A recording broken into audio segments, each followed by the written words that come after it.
"You're not needed at Christmas, Grandma. Mom says it's going to be just us this year." That was the message my grandson sent me. 14 words that felt like being quietly escorted out of my own life. I stared at the screen for a long time, rereading it again and again, as if some other meaning might reveal itself. But no, there it was. Plain, clean, cruel. Not even a phone call. Just a message. Just, "You're not needed." It was December 22nd. The lights on the little artificial tree in my living room blinked patiently, oblivious. I hadn't even put ornaments on it yet. Waiting, like every year, for my family to help. We always did it together. Or used to. I sat down heavily in my chair. The ache in my knees throbbed, but that wasn't the pain that made me bite the inside of my cheek. I didn't answer the message. What was there to say? Should I ask why? Should I pretend I didn't mind? Should I beg? No. I'm too old to beg. My house smelled like cinnamon and lemon polish. I had cleaned the day before, expecting company. The table was already set with my mother's old porcelain. 3 plates, just in case. I had even picked up a small turkey, though I'd been worried it might be too much for just me. Funny. Turns out it was too much even for one. I got up and walked slowly to the sideboard where I kept the photo albums. My fingers knew exactly which one to find. Christmas has gone by. My son, Michael, with wrapping paper on his head like a crown. Me, in my green sweater with snowflakes, laughing at something I no longer remember. And the little one, Owen, my grandson. Chubby hands clutching toy trains, face smeared with chocolate. Once so attached to me, he refused to go to bed unless I sang him the lullaby. The same Owen who now typed, "You're not needed." I closed the album. At some point I moved to the kitchen. I'm not even sure how. My body just moved, out of habit. I stood by the stove for a while, staring at the unlit burners. The turkey was still in the fridge. Uncooked, waiting, like me. The house was too quiet. The kind of quiet that makes your ears hum, like they're protesting the absence of life. I sat down again. The message was still open on my phone screen. My finger hovered over the keyboard. I typed, "I see," then deleted it. I typed, "Understood," deleted again, then I put the phone face down. That night, I didn't sleep. The heating clicked softly, the kind of sound you don't hear unless everything else is silent. I lay in bed, under the heavy quilt I had sewn when my husband was still alive. Derek would have had something to say. Something sharp, maybe? Or something funny. "Well," he'd say, "looks like we got fired from Christmas." But Derek had been gone 8 years. And I had no one left to laugh with. The next morning, I made tea and didn't drink it. I tried to read and couldn't get past the first page. I turned on the TV, but the cheerful music and jingling bells felt like mockery. I kept looking at the tree, still bare. And then I stood up. I went to the closet and pulled out the blue wool dress I hadn't worn in over a year, brushed it off, tried it on. It still fit, more or less. A little loose at the waist, but that was fine. I found the earrings Owen had given me for my 70th. Tiny, fake pearls in a silver setting. I put them on. Then I took out the tin of cookies I had baked 3 days ago, sugar and spice, his favorite, and wrapped them in a clean towel. I didn't tell anyone I was coming. I didn't even call a cab. I took the bus, like I used to. Route 43, then the 17, all the way to that part of town with the big houses and even bigger gates. It was already snowing lightly, a dry, powdery kind of snow that doesn't stick but makes everything quiet, like the world was holding its breath. When I got off at the corner, I had to walk 4 blocks. Slowly. My joints protested, but I walked. I held the tin of cookies tight under my arm like it was something sacred. Their house was lit up like a magazine photo. Wreaths on the windows, candles in every pane. I stood at the sidewalk for a moment, heart pounding. I could hear music faintly, laughter, clinking glasses. The party had already started. I walked up the path, my boots crunching softly on the gravel. Reached the door, raised my hand to knock, then lowered it. Maybe this was foolish. Maybe I should turn around. Maybe I was being pathetic. But then I remembered the message, and I knocked. The knock echoed louder than I expected. A sharp sound against the polished wood, slicing into their celebration like a pebble thrown into still water. For a second, there was no response. I almost convinced myself no one would come. That would have been easier, cleaner. But the door opened. It was Owen. His eyes widened when he saw me. His mouth opened, but no words came. Just a breath, sharp, shallow, like he'd been caught doing something wrong. "Grandma," he finally said, voice cracked at the edges. What are you doing here?" I looked at him, really looked. Taller now, broader in the shoulders, wearing a sweater I didn't recognize. And older, somehow, but still my grandson. Still the boy who used to curl into my lap and demand stories about foxes and flying bicycles. "I came to drop off your cookies," I said simply, holding out the tin. "I baked them for Christmas. I thought, since I wasn't needed, I'd at least bring them." He didn't take them, just looked at the tin, then back at me. "Grandma, I didn't mean, is everything okay?" A woman's voice called from inside. A voice I knew too well. Megan, his mother, my daughter-in-law. She appeared behind him, holding a wine glass, hair perfect, lipstick bright. She saw me and stopped mid-step. "Oh," she said, her tone not surprised, but annoyed, like I was a door left open in winter. "Hello, Megan," I said, voice steady. "I thought Michael texted you." I looked at her. He didn't. Owen did. That landed. Her jaw tensed. She turned to her son. "We talked about this." Owen looked at the floor. "I just thought—" "You thought what?" she snapped, too sharp for a holiday evening. Then she caught herself, looked at me, and tried to soften. "Edith, we just thought it might be easier this year. Smaller.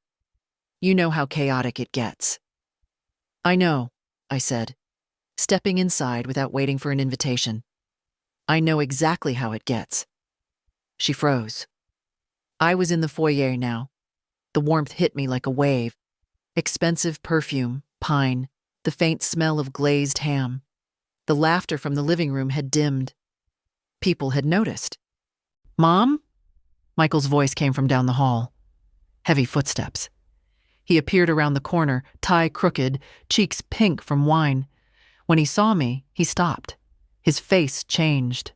Not guilt, not joy, just discomfort. "You weren't supposed to be here," he said, too blunt, too honest. "I noticed," I answered. He looked at Megan, then Owen, then back at me. "We didn't want to upset you." "Then you should have told me the truth," I said. That would have been less upsetting. Behind him, I saw glimpses of the dining room, a long table with crystal glasses, linen napkins, glowing candles. My plate wasn't there. "Mom," Michael said, rubbing the back of his neck, "this year's just been a lot. Megan's parents are here, and with the kids, and space is tight. We figured it might be too much for you." "I hosted 30 people in a 2-bedroom house when you were 10, I said. I don't recall anyone worrying about my space then. He flinched. "I'm not here to cause a scene," I added. "I just wanted to see my family on Christmas." Silence fell like a blanket over the room. Megan took a slow sip of her wine. Michael looked anywhere but at me. And Owen, my sweet, silent boy, finally reached out and took the tin from my hands. "Thank you," he whispered. I love your cookies. I smiled. Small, tired, but it was something. Behind them, a little girl peered around the corner. Clara, my great-granddaughter. She was 7, maybe 8 now. I hadn't seen her since Easter. She looked at me like she wasn't sure whether to wave or hide. Hi, Clara, I said gently. She smiled and ducked behind the wall. Well, I said, stepping back toward the door, I should go. Wouldn't want to make anyone uncomfortable. Michael opened his mouth, but nothing came out. Owen looked devastated. Megan said, That might be best. I nodded. Merry Christmas. I walked out without waiting for more. The cold slapped me harder this time, like it knew, like it agreed. I didn't cry on the way home. Not then. I just sat on the bus with my hands folded in my lap, the scent of cinnamon lingering in the air. No one spoke to me. No one looked at me. When I got home, the little tree was still blinking, stupid and cheerful. I sat down at the table and lit the candle in the middle. One of the old ones, half burned, wax cracked with age. I sat there for a long time. Then I picked up the phone. Not to call them, not to fight, but to call my lawyer. The lawyer didn't pick up right away. It was Christmas Eve, after all. But I left a message. My voice was calm, deliberate. Hello, Mr. Halverson. It's Edith Thornberry. I'd like to schedule a meeting after the holidays. We need to revisit the terms of my will. Yes, again. I ended the call and placed the phone gently back on its cradle. The weight of it, so familiar, felt different now, like something I was setting down for good. The house was quiet again, but not empty. Not anymore. Something had shifted. Maybe not in them, but in me. I walked to the hall closet, pulled down the battered shoebox marked private. Inside were yellowed documents, old checkbooks, a small stack of letters tied in blue ribbon, and tucked between them, a file folder labeled with my own handwriting. Financial, kids. I opened it and ran my fingers along the pages. Loan records, transfers, little notes in the margins. Michael, car down payment, $5,000. Owen's private school donation, $2,300. Megan, kitchen remodel, loan, $8,000, no repayment schedule. It added up, slowly, painfully. The numbers weren't as important now as the realization. I'd spent years trying to earn my place at a table that was already mine. For what? A polite smile once a month? A text message on my birthday? A forced lunch in early spring where everyone looked at their watches? I used to tell myself that love meant giving, that mothers gave without keeping score. But this wasn't love anymore. This was survival, with a performance. I closed the folder and set it aside. That night, I didn't sleep much. Not because of sadness, not even because of anger, but because my mind was alive in a way it hadn't been in years. I woke up early on Christmas morning. The sky outside was a dull gray, snow dusting the sidewalks like powdered sugar. I made myself toast and scrambled eggs. Ate slowly, deliberately. A woman with time. At 9, the doorbell rang. It was Reed. He looked nervous, snow clinging to the shoulders of his coat, cheeks red from the cold. He held a small gift bag in his hand. I figured you'd be up, he said. I always am, I replied, stepping aside. Come in. He wiped his boots and entered. The moment he saw the little tree, still blinking without ornaments, something shifted in his face. Regret, maybe? Or shame? I didn't know, he said quietly. About the message. About what Mom and Dad planned. I swear I didn't. I nodded. I believe you. He looked relieved, then hesitated. You shouldn't have come, though. Not like that. Why not? He shifted his weight from one foot to the other. It made everything awkward. For who? He met my eyes, and for a second I saw the boy again. The real Reed. Not just Michael and Megan's son, but someone who still had a moral compass. I'm sorry, he said. I nodded again. Thank you. He handed me the gift bag. Inside was a hand-knit scarf in a soft, earthy green, and a note. For the woman who taught me how to make cinnamon stars and how to tell the truth. Love, Reed. I ran my fingers along the stitches. He hadn't bought this. He, or Audrey, perhaps, had made it. That meant something. I'll put the kettle on, I said. You'll stay for tea? He nodded. Please. In the kitchen, we moved like we used to. Him setting out mugs, me spooning sugar. We didn't say much, but it was enough. I don't know what's happening to our family, he said at one point, not looking at me. It's like everyone's performing for each other, pretending. Like Christmas is just an event for Instagram. Maybe it is, I said, but not here. He looked at me, eyes wet. You didn't deserve that, Grandma. No, I said, but I accepted it. Once. I sipped my tea. The warmth was good. Are you changing the will? He asked suddenly. I didn't answer right away. Why would you ask that? He flushed. I overheard Dad talking to Uncle Phil about how he had it locked in. Your house, the accounts. He said he was just waiting, like it was all just a matter of time. My stomach turned. Did you know, I said, that I paid off the down payment on that house they live in now? Reed looked at me, stunned. Did you know I co-signed the loan for your father's business, even though the bank warned me not to? He shook his head. I smiled, faintly. Of course you didn't. That's not what people remember. Silence. But I remember, I said, and that's enough.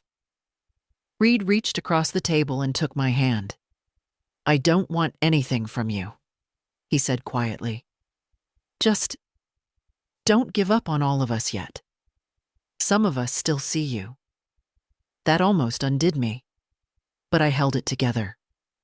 Finish your tea, I said, squeezing his hand gently. Then help me decorate the tree. The ornaments were stored in an old biscuit tin that smelled faintly of nutmeg and mothballs. Reed carried it carefully into the living room, while I followed with a small box of lights, most of which still worked. Some of them didn't, but I liked their flicker anyway.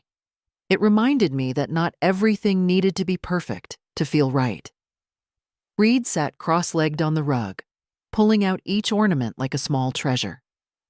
This one's heavy, he said, holding up a glass angel with a chipped wing. That one's from 1973, I said. Your father knocked the tree over trying to catch a football in the house, broke 3 ornaments, but this one survived. Barely. Reed smiled. Should have been a sign. We laughed. For a moment, it felt like something real again. We dressed the tree together slowly. No rush. I watched him hang the old felt gingerbread man he'd made in kindergarten, the one with crooked eyes and a missing button. I used to keep it near the top, right next to the star. This year, he put it there again. Perfect, he said softly. We didn't need to say more. The tree glowed, slightly uneven, faintly mismatched, but warm and full of memory. Afterward, we sat by it, cups of fresh tea in hand. The snow outside had thickened, coating the neighborhood in quiet. No cars, no footsteps, just the gentle hum of winter wrapped around the house like a blanket. I don't know what happens now, Reed said. I mean, after this. Neither do I replied. But I do know what won't happen anymore. He looked at me. I won't wait for them to remember I exist. I won't shrink myself to fit the edges of their lives. I'm done knocking on doors that were built to stay shut. He nodded, silent. Besides, I said, sipping my tea, I still have keys to my own house. That's more than most people my age can say." That made him laugh. A real laugh. Not the polite kind. Then he grew quiet again. "You know what hurts the most?" I waited. "That it wasn't just Mom and Dad who excluded you. It was me too. I didn't stand up. I didn't say, 'Why isn't Grandma invited?' I just let it happen." "You're here now," I said. He looked down. "It doesn't fix it." "No, but it's a start." A long pause. "I talked to Audrey," he said. "She was furious when I told her. Said she would have skipped the dinner if she knew. She wanted to come with me this morning, but I think she thought you'd need time alone." I smiled faintly. She was right, but next time, tell her I'd be glad to see her. He nodded. "I will." The clock ticked softly on the mantel, the kind of ticking you forget is there until silence lays it bare. Reed glanced at his watch. "They'll probably wonder where I am." I raised an eyebrow. "Not that they deserve an answer," he added quickly. "You don't have to lie," I said. "But you also don't have to explain. You're allowed to choose where you belong." He stood and gathered his things slowly. Then he turned, uncertain. "Would it be okay if I came again tomorrow? Maybe brought Audrey? Maybe we could help you clear out the attic or something." I smiled. "You can come for any reason, or no reason at all." He stepped forward, hugged me gently. "Love you, Grandma." "I know," I whispered. And I did. I believed him. After he left, I stayed by the tree for a while longer. The lights cast soft shadows on the walls, shifting as the wind nudged the curtains.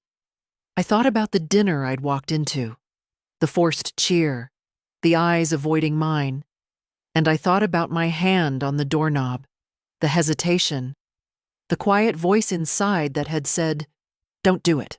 Walk away." But I hadn't walked away. I had stood there, held my ground, and reminded them all who I was. Not a guest, not a burden.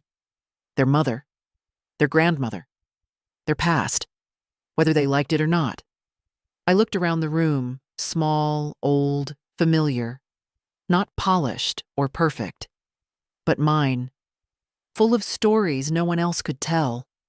And if they didn't want to hear them, so be it. I would tell them anyway, even if it was just to myself.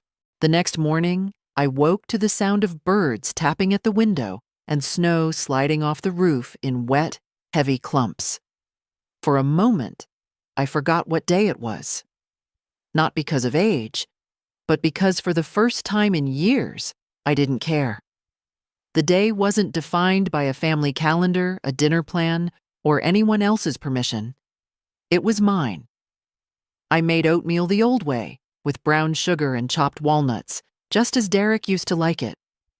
I even set a place for him at the table, his cup, his napkin, the butter knife he always claimed was just the right weight. Not because I believed he'd return, but because remembering him this way felt more honest than pretending he was some closed chapter. We were never that simple. Around 10, the doorbell rang. It was Audrey. She stood there in a wool coat, cheeks pink from the cold, a thermos in one hand and a little box in the other. "Reed's parking the car," she said. "He made me promise I'd knock first." I smiled. "Come in, dear." She stepped inside, looked around, her eyes scanning the room like it was a story she'd heard about but never visited. "It's really warm in here." "Old houses hold heat," I said. "And grudges." She laughed. Not politely, really laughed. "I brought peppermint hot chocolate. Reed said you liked it."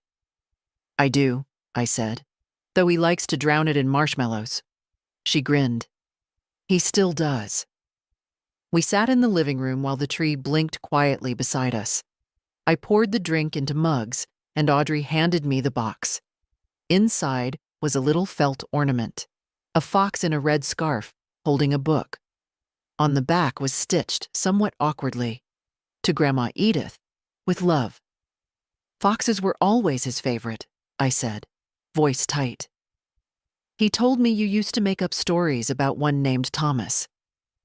Yes, Thomas the fox, who wore glasses and read mysteries by candlelight. He always found the truth, no matter how deep it was buried. She smiled. Sounds familiar. Before I could reply, Reed came in, dusting snow from his coat. Sorry, he said, breathless. Had to park a block down. Someone's having a brunch party on the corner. Popular neighborhood, I murmured. He kissed Audrey's cheek, then hugged me. Not one of those stiff hugs men give when they're trying to fulfill a duty. A real hug. We spent the morning in the attic, as promised. Dusty boxes, old photo albums, a typewriter Derek had sworn he'd repair one day. We laughed over forgotten knickknacks and argued over whether a certain lamp was vintage or just hideous. At one point, I found a shoebox filled with old cards. Birthdays, anniversaries, Christmases from when Michael and Megan still signed them with "Love, Mom and Dad," and not just the Thornberrys. I set it aside without a word. Around noon, we came downstairs. I made soup, potato and leek, the kind that doesn't try to impress anyone but always satisfies. We ate in the kitchen, sunlight pouring through the curtains, turning the room gold. Do you think they'll call? Audrey asked gently. I don't expect them to, I said. Not now. Reed looked up. They're still pretending yesterday didn't happen. Mom asked if I enjoyed my walk. Dad hasn't said anything at all. That's their right, I said. And mine is to stop waiting. Audrey touched my hand. You're not alone. I know, I said. Not anymore. After they left, I stood in the doorway, watching their car disappear down the street. Then I went to the bedroom and pulled out a small lockbox from under the bed. Inside were the legal documents, deeds, insurance papers, my will. I opened it slowly. The old version was there, the one that split everything equally between Michael and Thelma. The one I'd drafted back when I believed that fairness meant love. I took it out. Then I pulled a blank form from the bottom of the box. Time to start again. Not out of revenge, not to punish, but to protect what mattered. To stop rewarding those who saw me as a piece of property, something to be managed or dismissed. I looked around my little house, at the tree, the half-empty soup bowls, the felt fox now hanging beside the angel with the chipped wing. This was my life. It wasn't loud. It wasn't perfect. But it was mine again. 2 days after Christmas, my phone rang just before dusk. It was Thelma, my daughter. We hadn't spoken in almost 5 months, and even then, it was a rushed birthday call I had to remind her to make. Now, her name flashing on the screen made my stomach tighten. I let it ring twice before answering. Hello? Mom? Her voice was cautious, clipped. I wasn't sure if you'd pick up. Well, I said, here we are. A pause. Then, Michael called me. Did he? He said you showed up at Christmas uninvited, that it caused a scene. I laughed, but it wasn't a joyful sound. I knocked on my grandson's door. I didn't realize being a grandmother now requires clearance. He said you embarrassed Megan in front of her family. Did she mention the message they sent me? What message? I walked to the window, stared out at the quiet street. The snow had iced over, the world frozen in place. Owen texted me, said I wasn't needed, that Megan didn't want me there. The silence on the line stretched thin. That's not right, Thelma said finally. No, I said. It isn't. She exhaled. I'm sorry, Mom. I didn't know. I nodded, though she couldn't see it. It's not the first time, Thelma, just the most honest. I should have been there. No, I said, turning from the window. You should have called. Months ago. You should have remembered how much I gave and how little I asked. Another pause. I imagined her sitting in her kitchen, fingers tracing the edge of a mug, trying to decide if it was worth it. This call, this truth. You sound different, she said at last. I am. She didn't answer. I'm revising the will, I said plainly, and all the automatic transfers have stopped. The words hung there, stark and final. You're serious, she said. I am, I replied. I've supported you both for decades, quietly, willingly. But the respect that was supposed to come with that never arrived. So I'm adjusting my expectations and my paperwork. Mom, don't do anything drastic. I already have. A long breath. Is this because of one bad Christmas? This is because of every silent one before it. I could hear her swallow. So what now? Are you cutting us out? I'm setting boundaries, I said. Something I should have done long ago. She didn't argue. For once there was no pleading, no justification, just the soft sound of her resignation. Do you still want a relationship with us? She asked, voice low. I thought about that. I want a relationship with the people who see me, who value me beyond my usefulness. If you can be one of those people, then yes. If not, then no. A long silence followed.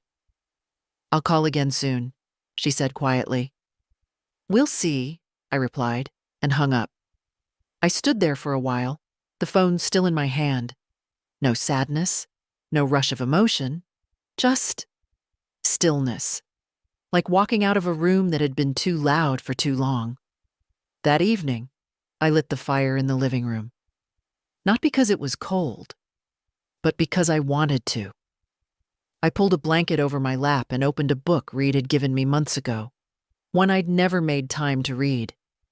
Outside, the lights in other houses flickered on, one by one. Behind each window, families bustled about, some joyful, some strained, some just pretending. And here I was, alone, but not lonely. There's a difference, one I had ignored for years. For the first time in a long while, I had no obligations, no unpaid gratitude hovering in the corners, just space and silence, and the sound of the fire breathing softly across the room. On New Year's Eve, I found myself watching the clock more out of habit than celebration. Midnight didn't mean what it used to.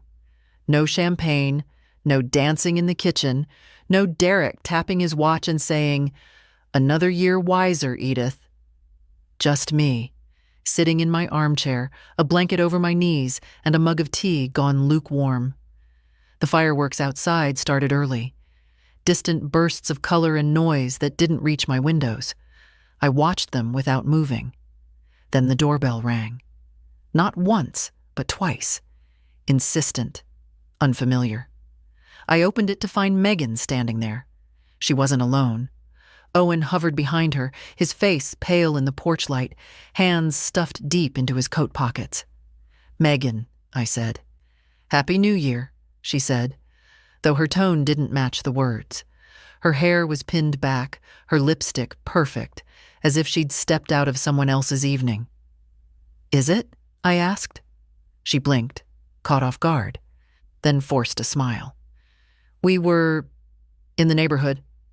I glanced at Owen. He didn't meet my eyes. "You weren't invited," I said. Not cruel, just factual. "I thought we could talk," she replied. I stepped back, letting them in without a word. The air behind them brought in a gust of cold and the scent of someone else's perfume. Megan's heels clicked across the floor like she owned the place. Owen followed, smaller somehow. They sat on the couch, side by side. I remained standing. "You've been making some decisions," Megan began, crossing her legs. "Yes." "Legal ones?" "That's right. And not just about the will. Michael said the bank called." "I've closed the joint accounts," I said. They were never meant to be permanent. She nodded slowly, lips pressed together. It's just sudden. No, I said. It's overdue. Owen finally looked up. His face was flushed. Grandma, I didn't want to send that message. I know, I said gently. But you did. Megan placed a hand on his arm. He's just a teenager, Edith. He's 16, I said. Old enough to drive a car. Old enough to know when someone is being erased. Her expression tightened. I understand your frustration, she said. But cutting everyone off? I'm not cutting everyone off, I interrupted. I'm choosing who gets access to me. That's not revenge, that's boundaries. A silence stretched between us. Do you want to see the kids again? She asked finally. Clara? Max? I took a breath. Of course I do. But not as an afterthought. Not when it's convenient for you. If I'm in their lives, it's because I'm present. Not because I'm tolerated. Megan shifted. This is going to upset Michael. It already has, I said. He's upset that the woman he ignored for a decade remembered who she was. Owen's voice cracked. Are you mad at me? I turned to him. No, I'm disappointed. And I think you're better than the message you sent. But that's not something I can decide for you. He nodded slowly. Megan stood. Well, we've said what we came to say. I walked them to the door. Before she stepped out, Megan turned. You always liked being dramatic, Edith. I smiled. And you always liked pretending that made you superior. She blinked, just once. Then she was gone. Owen lingered. I do love you, Grandma, he said. I just didn't know how to say it then. I believe you, I said. But you'll have to show it now. Words aren't enough anymore. He nodded, eyes bright. I watched them walk down the path, her arm around his shoulder like a claim. The fireworks cracked again in the distance, new colors, new noise. But this time, I didn't flinch. I closed the door and locked it, not out of fear, but because peace deserves protection. The day after New Year's, I found myself in the spare room, standing in front of the old cedar chest. It hadn't been opened in years. Dust lay thick on the lid, and the key was still in the drawer where Derek used to hide it, tucked inside an empty matchbox, as if that made it invisible. I opened the chest slowly. The scent rose up. Cedar, paper, something older than both. Inside were remnants of a different life. Mine, though I'd nearly forgotten. Scarves I had knit before arthritis stole the ease from my fingers. A pair of ballet slippers Thelma had outgrown, but I couldn't throw away. A faded blue sweater I'd worn the day I brought Michael home from the hospital. And at the very bottom, wrapped in tissue, was a stack of holiday cards I had made by hand, year after year, back when love was something we crafted, not purchased. I ran my fingers over them. The paper was soft at the edges, like it had listened too long. I sat on the floor and spread the cards around me. Most were signed with careful loops and dotted hearts. Love, Mom, Grandma Edith. Some included little notes. Hope this makes you smile. Tell the kids I miss them. I imagined them opening these cards, tossing them on tables, maybe even in bins, barely reading. I imagined Megan's tight smile, Michael's distracted, "Oh, Mom sent something again." Still, I had written them, believing each time that it mattered. This year, I hadn't sent any. Instead, I had rewritten my will. The new version sat now in a locked drawer in my desk, witnessed, notarized, clean and clear.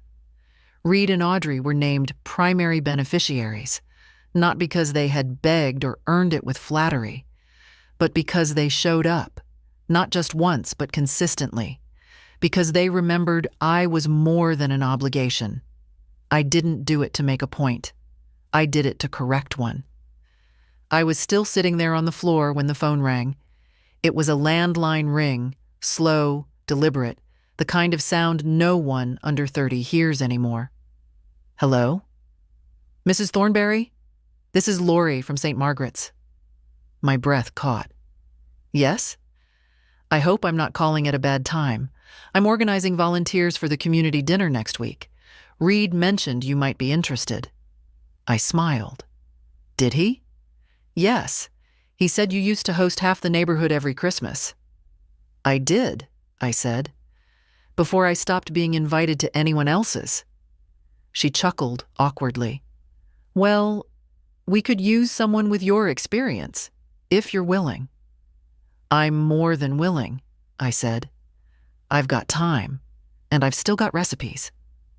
She gave me the details, her voice warm. I wrote them down slowly, letting the words sink in. A new plan, a new room to walk into. After I hung up, I sat back against the cedar chest. The afternoon light spilled across the floor like something poured gently, without asking. I thought of Reed in the church hall, setting up chairs. I pictured Audrey fussing over tablecloths and coffee urns. I could see myself there. Not the guest, not the outsider. Someone with sleeves rolled up, hands in dough, voice raised in laughter. The realization was quiet but firm. I was done asking for a seat at the wrong tables. Let them eat their dry turkey and talk over one another. I'd rather serve soup to strangers and feel seen. There's more family in kindness than in bloodlines. I know that now. And I've never been afraid of starting over. Not really. Not when I know how much I'm still capable of giving. And now, finally, I know who's worthy of receiving it. I arrived early to St. Margaret's the morning of the community dinner, bundled in my old gray coat and a scarf Audrey had insisted I take. The air was sharp, the kind that stings your lungs but wakes you up in the right way. It reminded me of mornings long ago. School lunches packed, Derek scraping ice from the windshield, my hands always too cold, always too busy. Lori met me at the door. She was younger than I'd pictured, maybe mid-30s, hair pulled back in a way that said she had too much to do to worry about looking polished. Her smile was real, though. Not the kind people wear when they're about to ask for something. Edith, you're early. I'm always early when soup's involved, I said. She laughed and handed me an apron. You're on vegetable prep with Audrey and another volunteer. Reed's out back organizing the donation bins. I nodded and followed her through the warm, bustling hall. The kitchen was alive. Steam rising, metal clanging, voices overlapping like an old hymn. It was the kind of noise that soothed because it came from purpose. Audrey was already there, sleeves rolled up, chopping carrots with the precision of someone who'd done this before. She lit up when she saw me. Thank God, she said. They gave me the dullest knife in the building. I took the station beside her. You're young. They didn't trust you with the real ones. She grinned and handed me a cutting board. For the next hour, we worked side by side. No small talk, no forced catching up, just quiet teamwork. I peeled, she chopped. We moved in rhythm, a rhythm that felt earned. At one point, she paused and touched my arm. You know, she said, Reed talks about you more than he admits, says you're the only one who listens without judging.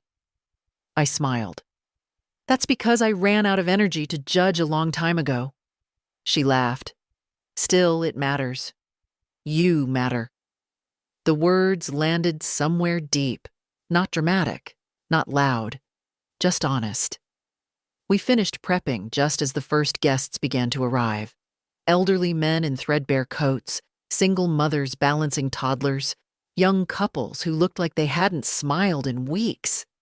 I saw myself in all of them. Different shapes of loneliness, different shades of being unseen. Lori handed me a ladle. "You're on soup duty."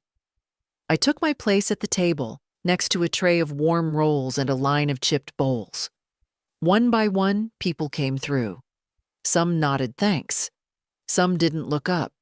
Some murmured, "God bless you," with eyes that had seen too much. And with each bowl I filled, something inside me steadied. This was giving, not out of guilt, not to be remembered or rewarded, just giving.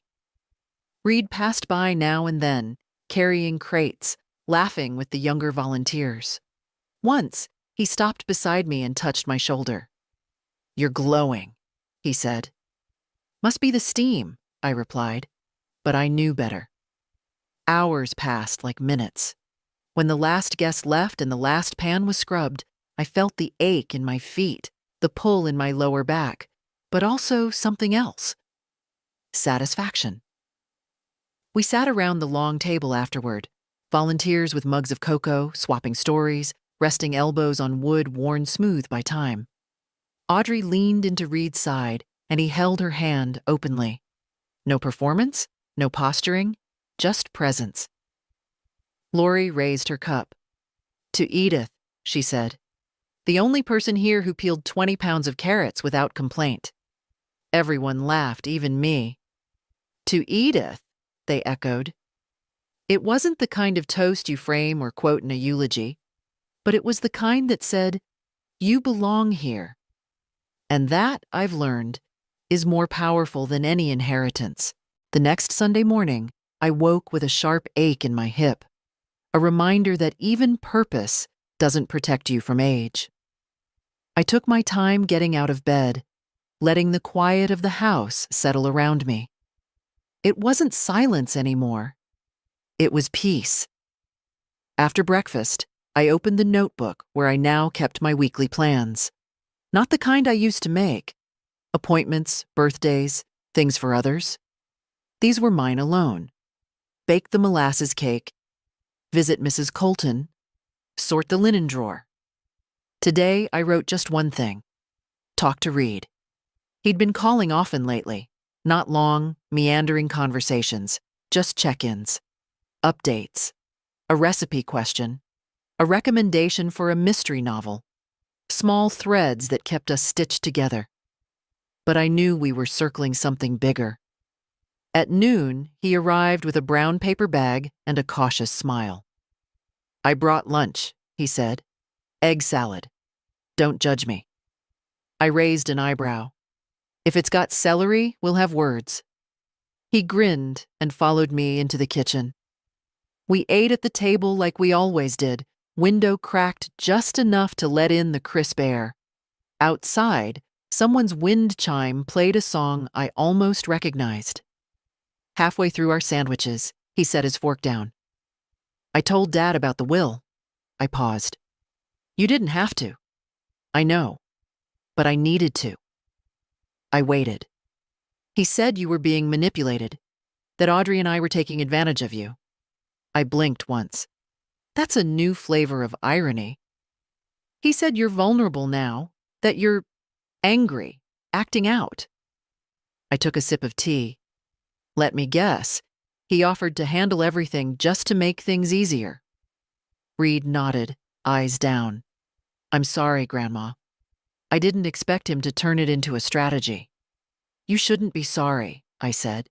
"You didn't do anything wrong." "But he's my father. And I'm your grandmother. Life is full of difficult truths." He leaned back in his chair, rubbing his forehead.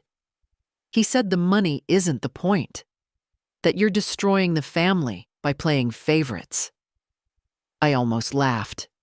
They destroyed the family the day they turned love into currency. Reed looked up. "You really believe that?" "I know it," I said, "because I was part of it for too long. I handed out checks when I should have been handing out no's. I bought silence instead of asking questions. I let them treat me like a vault instead of a person." A long pause followed. He looked older in that moment. Wiser, maybe. or just tired. I don't want any of this to break you and them forever, he said softly. I reached across the table and took his hand. It already broke. I'm just choosing not to sit in the rubble. He nodded, squeezing my fingers. I don't expect you to take sides, I said. But I do expect you to protect your own soul. Don't become like them. I won't, he whispered. I swear. We sat there a while, not talking. The wind picked up outside, and the chimes played louder now, no longer unsure of their melody. When Reed left, he kissed my cheek and said, "We're coming by next weekend, Audrey and I. We want to help you build that raised bed in the yard." I smiled. "We'd better start soon. Spring comes fast if you're paying attention." He turned at the door. "And Grandma?" "Yes?" "Thanks for not giving up." I closed the door after him and leaned against it. My hips still ached, my knees too. But my heart, no, that felt stronger. Because there's something deeply powerful about being underestimated. It means they don't see you coming. And by the time they do, you've already reclaimed your life. I visited the bank on a Monday morning. The kind of morning where the wind presses against your coat like it's trying to remind you how fragile you are. I wore my best wool, the one with the good buttons still intact, and I carried a folder under my arm, thin but heavy with decisions. The teller recognized me. "Mrs. Thornberry," she said warmly. "How are you?" "I'm here to close an account," I replied. "Of course, I'll get someone from investments." The office was warm and overly beige. I sat across from a young man with neat hair and the practiced empathy of someone trained to nod at bad news. "I understand you want to terminate a joint trust," he said. "Yes," I said. "Effective immediately." He blinked. "May I ask why?" "You may," I replied. "Because I'm done funding people who've forgotten I exist unless money's involved." He hesitated, then typed something into his computer. "The process is straightforward, but your son will be notified." "I expect he will." "You don't need to give notice?" "I've already done that," I said, in ways that mattered. He handed me the papers. I signed them slowly, carefully, my signature steady as it ever was. When I handed them back, it felt like setting down a weight I didn't realize I'd been carrying across decades. "Do you want to redirect the funds?" he asked. "Yes, into a personal savings and a new scholarship fund." He raised his eyebrows. "For?" "Adult women returning to education, with children, no co-signers allowed." He smiled, this time without training. That's wonderful." "It's fair," I said, "and overdue." He filed the documents. When I stood to leave, he offered his hand. "I hope someone sees what you've done," he said. "I do," I replied. Outside, the wind was just as sharp, but I walked slower now, more upright, more aware of my own posture, as if my spine had remembered it had permission to be proud. That afternoon, I called Mr. Halverson, my lawyer. "It's done," I told him. "The accounts are closed. The fund is in motion." "Excellent," he said. "And the will?" "Finalized," I replied, "unless I meet someone in my 90s worth adding." He chuckled. "I'll leave space for notes." I spent the evening going through my address book, real, leather-bound, pages yellowed at the corners. I crossed out names I hadn't called in years. I circled ones I had overlooked. I called Mrs. Colton, my old neighbor from 2 doors down. We spoke for an hour. I called a woman from church whose daughter had moved to Canada. I called a cousin I hadn't seen since Derek's funeral. And with each voice, I stitched something back together. Not the past, not nostalgia, but a sense of place, of self. Later that night, I poured a small glass of sherry and sat by the fire. The room was quiet, but not silent. The house had learned my rhythm again. It didn't creak as much now. Or maybe I didn't flinch when it did. I thought about Michael, about how quickly love can turn into assumption, how kindness, when expected too long, starts to feel like currency. But I didn't hate him. I pitied the version of him who thought control was love, who mistook silence for loyalty, and who never once looked back to ask if the hands that fed him were still steady or shaking. I raised my glass, not in toast, but in closure, to what was, to what will never be again, and to the peace in between. I had expected to feel something more after the bank visit. Triumph, maybe, or regret. But what came instead was clarity, a quiet, grounded kind of knowing that doesn't need applause. That Friday, I met with Mr. Halverson again, this time in person. His office smelled like old books and floor polish, and he still used a fountain pen, which I respected. "I've drawn up the final letter," he said, sliding the envelope across the table. "You're not required to send it, but I thought you might appreciate having something on your terms." The envelope was thick, cream-colored, my name typed in a calm serif font. I opened it and read. It wasn't cruel. It wasn't angry. It was simple. "To Michael and Thelma, this is to inform you that the terms of my estate have changed. You are no longer listed as beneficiaries. This is not punishment. It's recognition.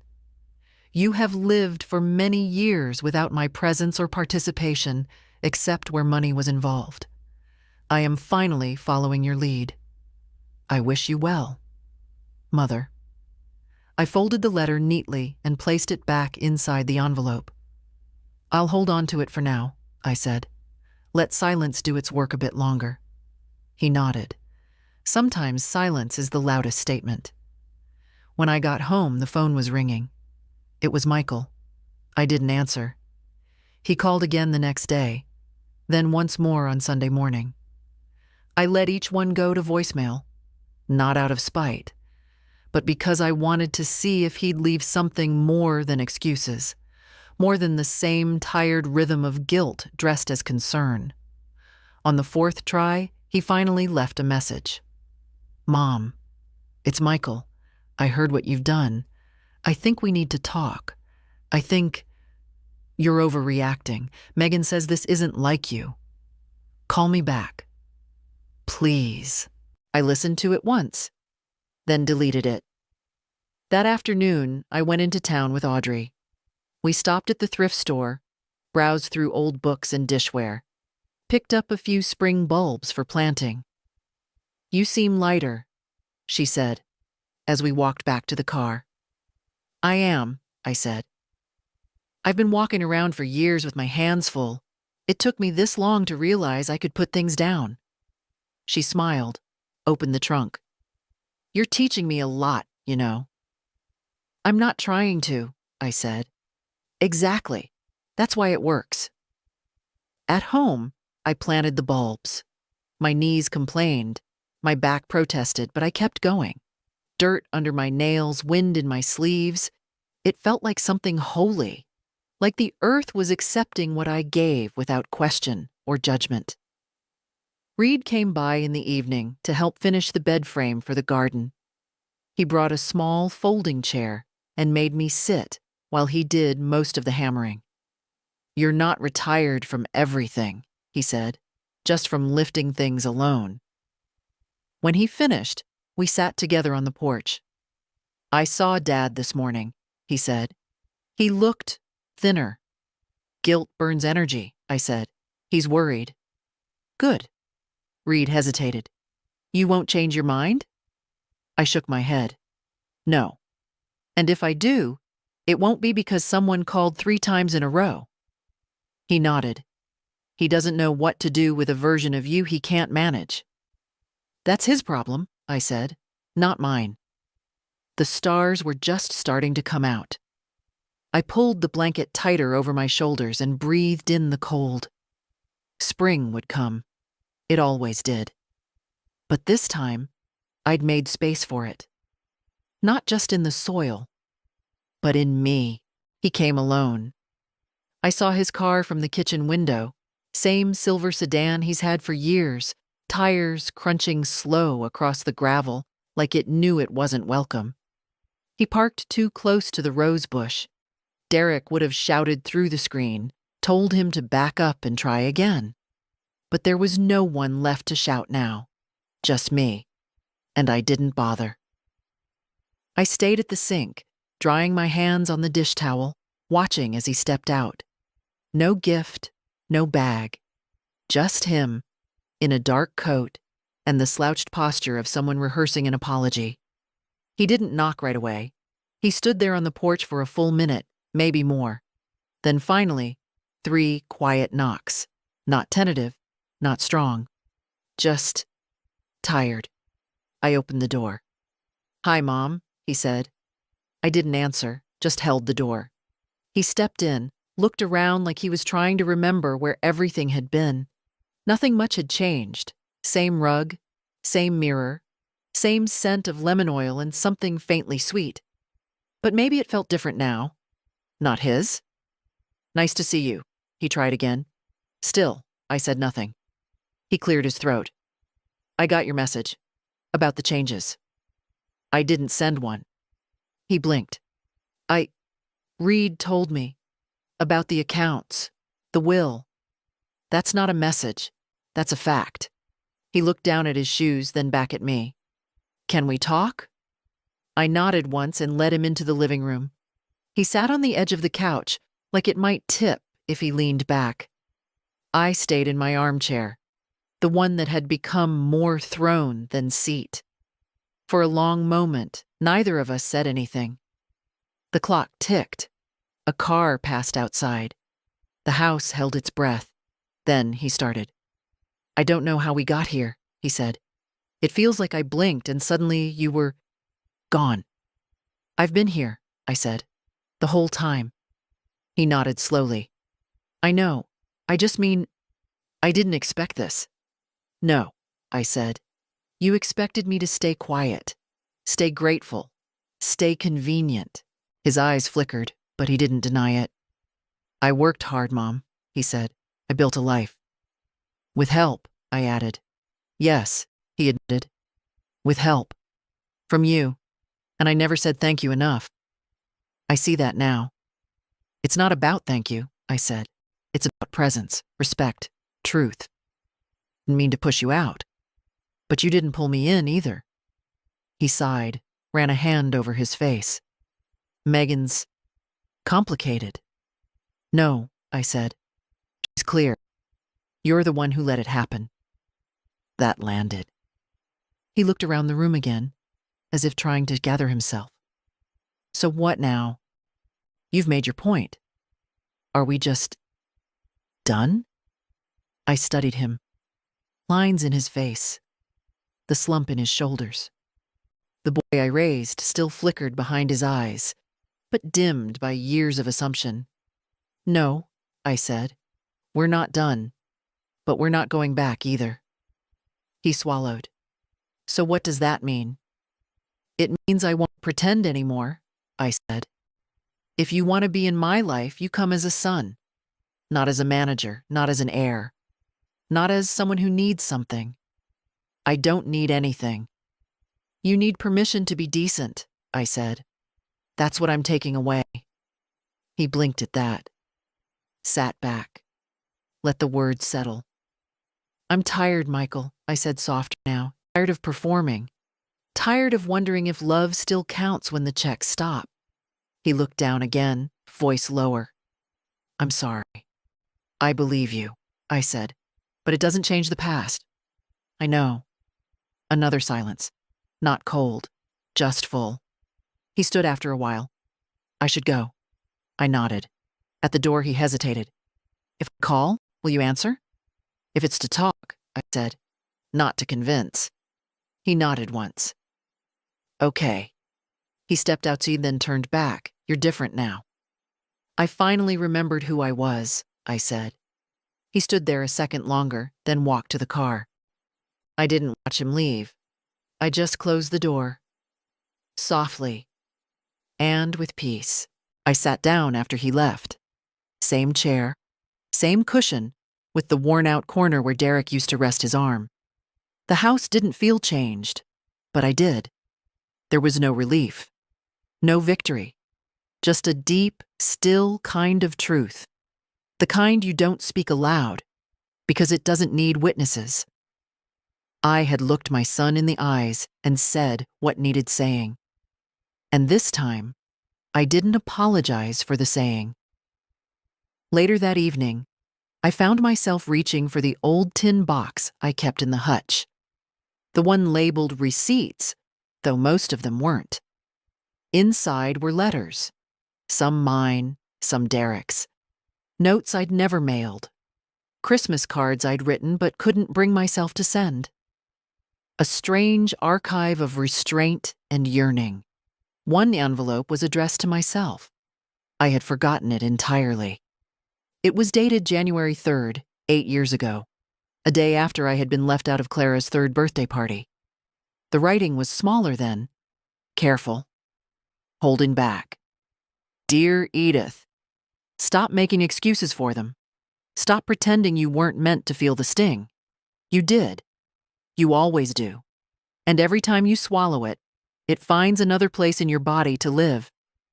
One day, it'll become pain in your chest or a cramp in your soul. You are allowed to be angry. You are allowed to be done. I read it 3 times. Then I put it back in the tin. Not because I needed the reminder, but because it had finally been heard. The next morning, I walked to the florist on Oak Street. A little shop with dusty windows and a bell that jingled like an afterthought. I bought 3 pots of hyacinths and a spool of ribbon. The woman behind the counter asked if I had something to celebrate. Yes, I said. Myself. At home, I placed 1 hyacinth on the kitchen table, 1 by the fireplace, and 1 in the room where I sometimes wrote things no one would read. They smelled like spring, even though the ground was still hard and gray. Around noon, Reed called. Hey, Grandma, he said, voice warm. Audrey and I are heading to the market. Thought we'd swing by afterward. She wants to show you something. You're both always welcome, I said. He paused. Dad told me he came by. He did. And nothing. We spoke. We were honest. He let out a breath. He looked off when he came back. He's not used to being told no, I said, especially not by women who don't explain themselves. Reed chuckled. I like this version of you. I always liked her too, I said. She was just busy keeping everyone else afloat. When they arrived that afternoon, Audrey brought a small box wrapped in brown paper. It's a late Christmas gift, she said, but it's more than that. Inside was a printed booklet, maybe 30 pages, stapled neatly with a soft cream cover. On the front it read, Things Edith Taught Me. I opened it. Each page held a quote, a moment, a lesson. Some I remembered saying, some I didn't. Don't water people who pretend to be plants. Love isn't currency. If it is, spend it elsewhere. If they only come when they want something, stop answering the door. Tears came before I could stop them. I thought, maybe more people should read these, Audrey said. So we printed a few. For the church, for the library, for anyone who needs them. Reed took my hand. You're not just our grandmother, he said. You're a voice some people haven't heard yet, but they need to. I didn't speak. I couldn't. Not because there was nothing to say, but because, finally, someone else was saying it for me. The booklet stayed on my table for days, not because I needed to reread it, but because it meant something to see myself reflected in someone else's ink. Audrey had captured me better than I ever could have. Not the version of me they used to invite to fill a seat, or the one they forgot to call. The real me. One morning, I found a note in the mailbox, handwritten, no return address. Mrs. Thornberry, I read your little book at the church pantry. I don't know who you are, but I think I want to become someone like you. My own mother never said those kinds of things. Thank you. I hope you keep speaking. Just a woman trying. I stood on the porch, reading it 3 times. Then I went inside and wrote one more thing in my notebook. Speak again. It wasn't about revenge anymore. It hadn't been for a while. It was about reclaiming voice, space, breath. About reminding myself and anyone who cared to notice that I had not disappeared, I had not faded. I had simply paused, like a breath before a sentence that mattered. Weeks passed. Reed and Audrey came often, helped in the yard, brought groceries I didn't ask for, sat with me through long evenings when the wind clawed at the windows and the loneliness tried to sneak back in. One night, Audrey said, "We've been thinking about having a baby." I didn't cry. I just held her hand, felt the weight of legacy shift, not in money or property, but in presence. "If you do," I said, "promise me one thing." "Anything," she whispered. "Let them hear the truth early. Let them know that silence isn't peace, that they come from women who speak." She nodded, her eyes shining. By spring, the bulbs bloomed. Hyacinths and tulips and the daffodils Reed planted along the back fence. The yard was still uneven, the soil still stubborn. But beauty came anyway. I started hosting Thursday lunches. Nothing fancy. Just soup and bread, a slice of cake, a kitchen that stayed open. Women from the church came, then a few neighbors, then strangers. They brought stories with them. Hard ones, honest ones. We didn't offer solutions. We just listened. And that, I've found, is its own kind of healing. Michael hasn't called again. Thelma sent one card, late, unsigned. I didn't reply, not out of cruelty, out of clarity. Sometimes peace means letting go of the people who only come to stay comfortable. Sometimes dignity means refusing to be their cushion. And sometimes healing means becoming the version of yourself you needed 20 years ago and offering her to someone else. I'm still here, still steady, still speaking. And if any part of my story stayed with you, if you saw yourself in the quiet, the ache, the rise, I hope you do something with that. Speak, write, get up, say no, say yes. Reclaim the version of yourself they tried to edit down. And when you do, come back and tell me. I'll be here, by the window, with tea on the stove and a seat at the table, waiting for the next woman to remember who she is. If this story moved you, share it with someone who needs to hear it. And don't forget, leave a comment. Let someone know they're not alone.